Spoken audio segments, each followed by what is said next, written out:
Saudações! Sejam muito bem-vindos ao canal onde comento notícias. Essa semana trazendo informações, alerta de prazos e muito mais. Sem mais delongas, vamos aos destaques. Anatel, Fazenda e ANJL fazem acordo para aprimorar bloqueio de bets ilegais. Pois é, pessoal, mais uma ação aí, mais serviço, para os provedores nessa questão de bloqueio das bets, Eu acredito que isso seja uma ação da Anatel que não devia, não tá na mão dela pela lei, E eu vou falar mais sobre isso. Olha essa próxima. A Anatel apresenta experiências na proteção de crianças e adolescentes no ambiente virtual. Pessoal, a gente sabe que são matérias importantes de serem debatidas nessa questão do ambiente virtual, da segurança, Mas enfim, tanto a matéria anterior que fala do bloqueio das bets, como a questão aqui da navegação, da segurança, ela não é atribuição da Anatel. Então, assim, o que está acontecendo que a Anatel realmente está avançando a passos largos, na questão da regulação da internet,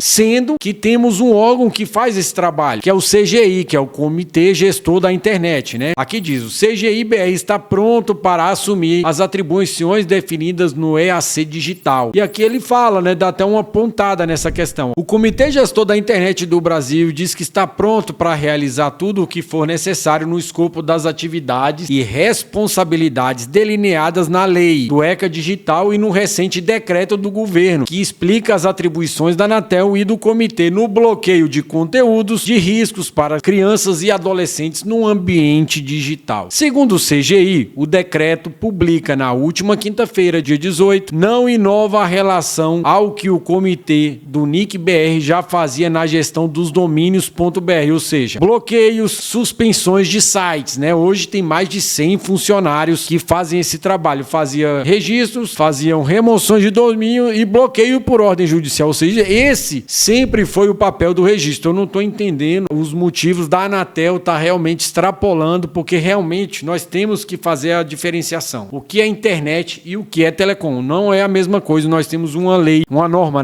A norma 4, ela está em passos largos aí para ser, vamos se dizer, não existe mais, por conta de uma decisão que foi feita da norma 4. Então, realmente vai gerar uma confusão nas atribuições do que a Anatel pode fazer e do que os comitês gestor da internet também pode fazer. Então, aqui ainda tem mais coisas. O núcleo de informação de coordenação do .br conta com mais de 5,5 milhões de domínios registrados sobre o .br, ocupação sexta entre as maiores domínios no topo código do país do mundo. Ele operacionaliza 5 mil novos registros por dia, ou seja, aproximadamente 150 mil novos registros por mês. O NIC-BR também opera praticamente todos os cancelamentos de domínios registrados, no que podem acontecer por não pagamento, questões de segurança, ordem judicial, entre outros. O decreto não altera nem a existência do trabalho realizado, nem a escala, diz a entidade. O .br é a preferência nacional, reconhecido por sua solidez técnica e operacional, bem como pela qualidade dos serviços prestados. 80% dos domínios registrados por brasileiros, pessoas físicas e jurídicas, estão sobre o domínio .br, destaca o NIC. Então, pessoal, aqui já fala, muitas entidades internacionais já elogiaram o modelo de gestão de governança de internet brasileiro e agora estão querendo colocar a Anatel aí também para, enfim, eu não sei qual que vai ser o papel, já com o fim da norma 4, nós não vamos saber as atribuições da Anatel e no registro, sendo que o registro já faz toda essa questão de bloqueio de site, faz tudo. Agora a Anatel também está fazendo, Então, é mais trabalho para os provedores de internet. Vamos ficar antenados, pessoal? Estou trazendo esse contexto geral porque,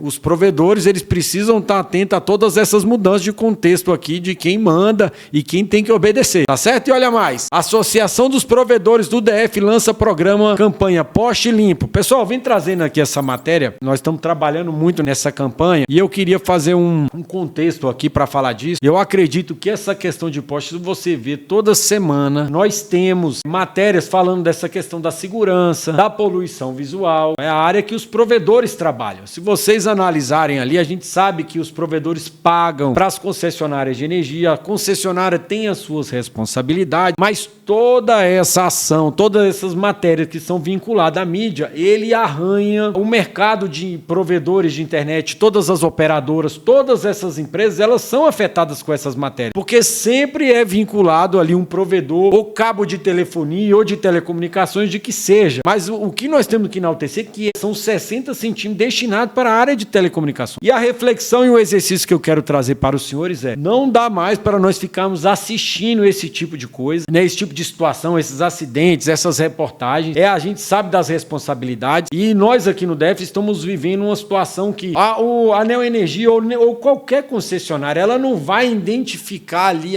o provedor aqui. Inclusive as grandes operadoras estão entrando na tesoura. Essa é a realidade. Eles cortam todos porque vê que tem um problema, não sabe de quem é aquele tanto de fio ativado ou desativado, né? Então, assim, é um problema que os provedores têm que sentar à mesa, todos. Eu acredito que a maior ferramenta que tenha para poder tratar desse assunto seja as associações regionais e traçar um plano de ação, né? Porque toda matéria que é vinculada, que fala do nome das prestadoras de serviço, dos provedores, dos PPPs, arranha o mercado, né? Então a gente já sente aqui que toda a matéria, os provedores clandestinos, os provedores que são desorganizados, enfim, tudo isso arranha muito a imagem dos provedores. Então, de forma preventiva, a ideia é que os provedores se organizem, né? Chamem todos os envolvidos, todos que estão passando ali naquela rota, chama a concessionária de forma preventiva e comece a fazer o ordenamento e a limpeza desse vão de 60 centímetros que é de responsabilidade das empresas de telecomunicações. A sociedade vem reclamando, isso não é uma boa imagem para o nosso setor. Então, em vez de deixar realmente a Neoenergia fazer um trabalho nessa linha de corte, de interrupção de serviço, o preventivo sempre fica mais barato do que o corretivo. Então, fica com isso. O preventivo sempre é mais barato. Essa é a dica e a reflexão que eu deixo para os senhores. E olha mais, pessoal, São Paulo vai multar operadoras por cabo solto ou inutilizado em poste. Então, pessoal, é o que eu acabei de falar. Olha, é mais uma matéria que vem à tona falando de operadoras, falando de provedores, e isso é prejudicial aí para o setor como um todo. Não é para a empresa A ou B, mas para todos. E não adianta mais, no meu pensamento, ficar mais empurrando com a barriga. Em algum momento, isso daqui vai dar um acidente mais sério, pode causar mais prejuízo para as operadoras de telecomunicações, para os provedores, porque a concessionária sendo responsabilizada, ela vai querer tomar uma ação, né? E aí ela realmente passa cortando todos esses cabos quando tem esses problemas. Então eu acredito muito que o preventivo, uma ação organizada, né, planejada pelas empresas de telecomunicações, seja a ideia mais assertiva. Tá certo, pessoal? E olha mais. Aprender conectado alcança 1.3 mil escolas de internet via satélite. O pessoal trouxe essa matéria, ela tá de encontro com essa próxima aqui, ó. O Ministério das Comunicações e o BNDES lançarão um novo edital para conectar 1.2 mil escolas. Que eu tenho duas questões aqui para falar sobre essa matéria. Aqui eu falo primeiro da questão da oportunidade. São muitas escolas em todo o Brasil, né? A gente sabe que a penetração aí das redes dos provedores de internet, eles já estão praticamente todos os municípios brasileiros. E por que os provedores, eles não são chamados para poder fazer o atendimento dessas escolas isoladas ou em pontos de difícil acesso? Porque naquele formulário, a grande maioria das empresas não enviam para a Anatel os dados que é para falar o estado, o município, o endereço que você atende e qual a tecnologia, naquele formulário mensal. Então, esse aqui é um exercício que eu quero fazer com os senhores das oportunidades que estão sendo deixadas passar por conta de ações simples que poderiam ser sanadas com ações muito rápidas, muito simples. Existem várias empresas de consultoria, né, que ajudam nessa questão do lançamento. A SCM é uma excelente empresa que já vem fazendo um trabalho aí para mais de 1.000 provedores em todo o Brasil, né? Então, assim, é essa questão que a gente fala, fazer o dever de casa. E falando dessa questão também do envio das informações, tem aqui essa questão também, pessoal, ó. Até o final de outubro, olha, já tá chegando o dia 29 de outubro, é o prazo onde acaba aquela questão da dispensa de outorga, né? O provedor que não tem o SCM, ele vai ficar como provedor clandestino. E aí, pessoal, vai começar a fiscalização, né? Como você já é um provedor credenciado, né? A Anatel já tem o seu endereço, você já preencheu ali a ficha, né? Então vai começar ali uma fiscalização pesada da Anatel para esses provedores que não se adequarem de acordo com a nova legislação, tirar o SCM. Então vai começar uma fiscalização. O que você manda para a Anatel vai fazer cruzamento de informações junto à Receita Federal, junto aos órgãos de concessionária de energia para saber se tem poste, como é que é esse contrato, se você tem rede neutro ou não. Então realmente vai ser um trabalho conjunto, um combate contra a concorrência desleal, né? Porque tem muitos provedores que sonegam, que não tem poste. Isso também atrapalha e distorce muito o setor setor de telecomunicações. Então eu quero deixar esse recado final aqui, né, falando dessa questão do prazo, né, a questão de você se regularizar, de organizar a casa. Eu não posso deixar de falar também dessa, quando a gente fala de organizar, né, a sua empresa, nós temos que falar também do novo RGC, que já está valendo aqui a partir do dia 1º de setembro, já começou a valer. Todas as empresas de telecomunicações devem fazer alteração no seu contrato, porque tem novas obrigações, né, o Regulamento Geral do Consumidor, isso tem que ser feito também. Tem também a NFCom, né, a Nota Fiscal de Comunicação, que vai valer a partir do dia 1º de novembro. Então é outra coisa que vem. Então, pessoal, o recado é um só. Não dá mais para continuar como está. Tem que se organizar, tem que adequar para você não ser pego de surpresa e também não ter dor de cabeça e o pior, não ter prejuízo, ter a licença cassada, ter o provedor fechado para falar que não teve. Você, provedor que gosta do conteúdo, dá um like. Se você acha que tem algum colega seu, algum provedor que não saiba dessas informações, encaminhe esse vídeo para ele. É importante ele ter consciência, né? Porque para não ser pego de surpresa, porque a gente sabe o trabalho duro que é dos provedores de fazer instalação e conseguir manter essas redes funcionando com qualidade, né, em todo o Brasil. Eu gosto muito desse setor, eu amo esse setor e sou fã de provedor, sei que eles são guerreiros, né? O que foi construído na conectividade do Brasil, né, nessa questão de conectividade de internet, né? E para fechar, pessoal, eu trouxe aqui uma matéria muito legal, né, muito importante, que fala da conectividade significativa. Tem alguns apontamentos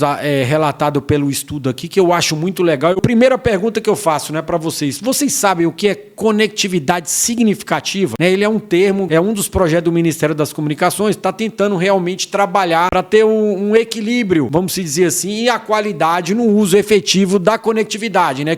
Os provedores, muitos deles falam da conectividade, fala da infraestrutura, é dessa parte que cuida, mas a conectividade em si, o uso dela, ela é bem mais complexa do que se parece. É disso que fala essa matéria, né? Então eu vou trazer aqui um ponto que é importante, o que fala da conectividade significativa, vou falar. Como apontou o Técios, a conectividade significativa está sendo adotada como norte em novas políticas de inclusão digital. Gestadas pelo governo federal, o conceito engloba não apenas a disponibilidade de infraestrutura de telecomunicações, mas também eixos como habilidades digitais, qualidades do serviço, uso seguro e acessibilidade financeira. Pois é, pessoal, então conectividade significativa é esse pacote de indicadores sendo satisfeitos, né? Eu tive no evento no TCU, né, que falou da conectividade significativa. Eu quero muito salientar a questão do letramento digital. Lá tiveram alguns estudos apontados que, vamos botar, de 100 pessoas que utilizam a internet, 60% não conseguem enviar um e-mail com anexo. Eu fiquei aí espantado, né? Parece que é uma coisa, para quem tá no dia a dia, né, uma coisa trivial, mas realmente é uma coisa que me deu um impacto. Então, uma outra pergunta que eu faço para os provedores: como os provedores podem ajudar nessa educação e nesse letramento digital, né? Você que tá ali na ponta, o provedor, o dono do provedor conhece ali os seus clientes, né? Como o provedor pode participar nisso, nessas feiras de letramento digital e ajudar as pessoas a extrair o máximo da internet, né? A infraestrutura é um primeiro passo, mas utilizar também. Então, assim, tá muito na questão das pessoas com mais de 50 anos têm essa dificuldade, ou então crianças mais novas. Então é isso. Vou deixar aqui a matéria, a leitura obrigatória aí para todo mundo, tá certo? Pessoal, vou ficando por aqui. Agradeço a todos a força que venham recebendo e o apoio e desejo a todos um excelente final de semana. Um grande abraço e até mais. Valeu!